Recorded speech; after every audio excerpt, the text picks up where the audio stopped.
sahabat KA, Oka masih di sini di Newbiz. Masih ada satu poin lagi yang saya lakukan untuk membantu pebisnis konveksi tadi. Identifikasi sudah, restrukturisasi sudah, analisis dampak utang juga sudah. Sekarang yang paling menarik nih, opsi konversi hutang menjadi modal. Ini jarang dibahas karena hubungannya dengan posisi utang modal di laporan keuangan, di mana biasanya pebisnis nggak begitu bisa ngebaca laporan keuangan nih. Nah, sekarang saya jelaskan tentang mengubah utang menjadi modal. Gimana sih caranya? Hold up, wait a minute. Nah, ada dua hal dalam mengubah hutang menjadi modal. Tentunya ada persiapan dan langkahnya apa saja. Persiapannya adalah mungkin ada 3 poin penting yang akan saya bahas. Yang pertama, siapkan proyeksi bisnis 5 tahun. Apa sih proyeksi bisnis ini? Proyeksi bisnis adalah gambaran bisnis baik dari sisi pendapatan maupun biaya-biaya yang akan dikeluarkan sampai ketemu di sisi berapa sih margin kita gitu dalam 5 tahun ke depan. Tentunya di situ ada beberapa analisis baik dari analisis sisi keuntungan maupun dari sisi rasio pendapatan dibandingkan dengan rasio-rasio yang ada di sisi kas. Setelah sudah disiapkan proyeksi bisnis dari bulan ke bulan, berapa yang menjadi pendapatan, berapa yang akan menjadi biaya-biaya baik biaya langsung maupun tidak langsung. Dari proyeksi bisnis yang 5 tahun yang sudah tadi dibuat, di situ kita akan tentukan berapa nilai saham berdasarkan valuasi proyeksi bisnis yang sudah kita buat tadi. Di situ kita tentukan dengan nilai pendapatan,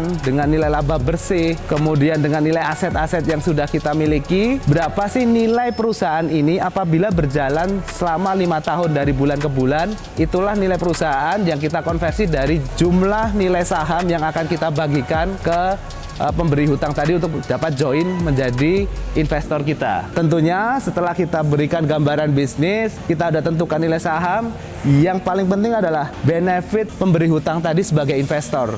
Apa saja sih benefitnya? Pada umumnya benefit yang diberikan kepada investor adalah dividen, kemudian ada apabila investor tadi masuk sebagai struktural, tentunya dia akan mendapatkan gaji dari statusnya sebagai karyawan di perusahaan kita. Dari persiapan ini yang kita coba sampaikan kepada pebisnis konveksi tadi. Kita pandu tentunya bagaimana sih membuat proyeksi bisnis dengan benar, dengan menjelaskan apa sih pendapatan yang jelas berdasarkan histori pendapatan yang sudah dia terima saat mulai bisnis ini berjalan. Berapa sih pertumbuhan bisnis tiap bulannya?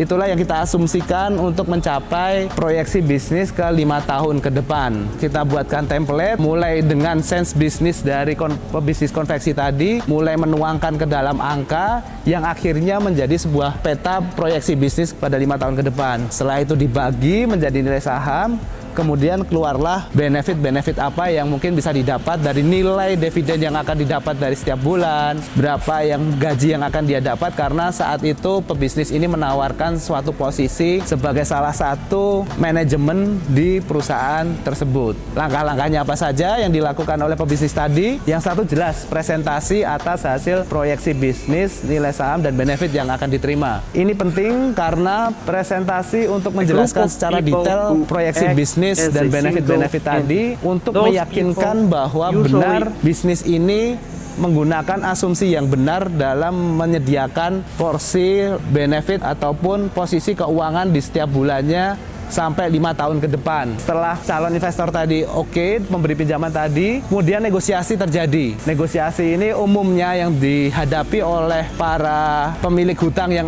menawarkan sebagai investasi ini adalah nilai saham yang ditawarkan. Di situ akan ada proses tawar-menawar, berapa nilai saham yang didapat, berapa nilai benefit yang akan didapat. Nah, di situ adalah teknik negosiasi yang harus digunakan berdasarkan keyakinan bahwa seorang pebisnis tadi, dalam hal ini pebisnis konveksi tadi, yakin bahwa bisnisnya akan jalan dan dengan proyeksi bisnis yang akan sesuai. Sehingga posisi negosiasi ini harus sangat-sangat diperhatikan saat pemberi pinjaman ini menyampaikan hasil proyeksi bisnisnya. Setelah proses negosiasi selesai, kedua belah pihak setuju, maka perjanjian dibuat dan diaktakan secara notaris. Nah, ini adalah salah satu keuntungan yang mungkin berbeda dari 3 poin yang sudah dijelaskan di episode sebelumnya. Yang pertama identifikasi, restrukturisasi, kemudian dampak dari setiap pinjaman. Nah, di sini yang mungkin umumnya memberikan tenor ataupun jangka waktu perpanjangan lebih lama ataupun diskon dari cicilan yang harus diberikan. Nah, di sini pebisnis konveksi tadi tidak perlu membayarkan hutangnya. Bahkan mengajak dari partner yang dia ajak sebagai investor itu untuk mengembangkan bisnis menjadi lebih besar. Nah, gimana? Menarik kan?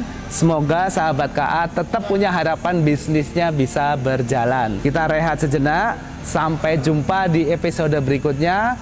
Salam cuan.